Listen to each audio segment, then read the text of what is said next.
Gunung Merapi saat ini. Bagaimana aktivitasnya? Nah, ini yang kami sampaikan bahwa poin-poinnya bahwa saat ini Merapi sudah memasuki fase erupsi sejak tanggal 4 Januari kemarin. Fase erupsi yang sifatnya efusif. Efusif itu apa? Gitu ya. Efusif itu adalah satu fase yang landaran saja, gitu ya, keluar dengan secara pelan-pelan. Ya. Nah, ini faktornya apa? Ya, karena memang konten gasnya itu kecil, ya, sehingga itu mereka magma ini menuju permukaan dengan mengalir gas. Nah, kemudian kondisi atau aktivitas seismisitas dan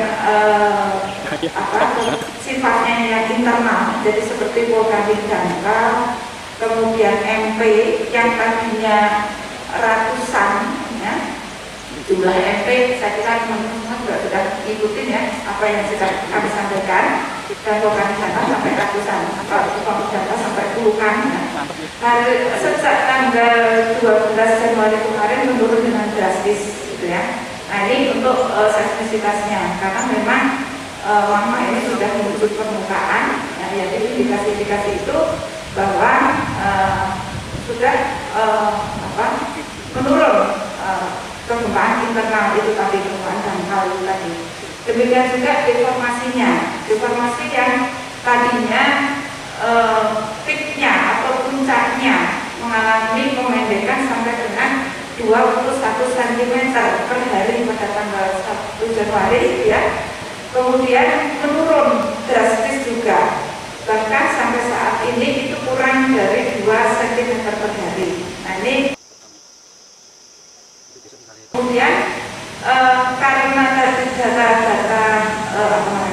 kegempaannya gas magma sudah menuju permukaan, sekarang yang sudah di permukaan sudah melakukan ekstrusi atau keluar, maka sekarang yang menjadi indikator itu adalah adanya guguran lava pijar, dan juga beberapa kali terjadi awan panas. Nah,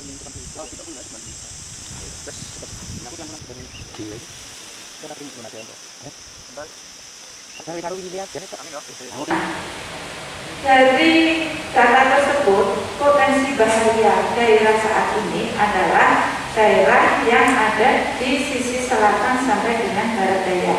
Nah, jadi mulai dari Kali Kuning, Boyong, Betung, Krasak, Putih. Nah, ini adalah daerah bahayanya untuk aktivitas Gunung Merapi sampai saat ini. Nah, itu tentang aktivitas Gunung Merapi yang terakhir sampai dengan saat ini. Jadi erupsinya efusif, potensi bahayanya, jaraknya dari dari puncak ke bawah itu adalah sejauh 5 km.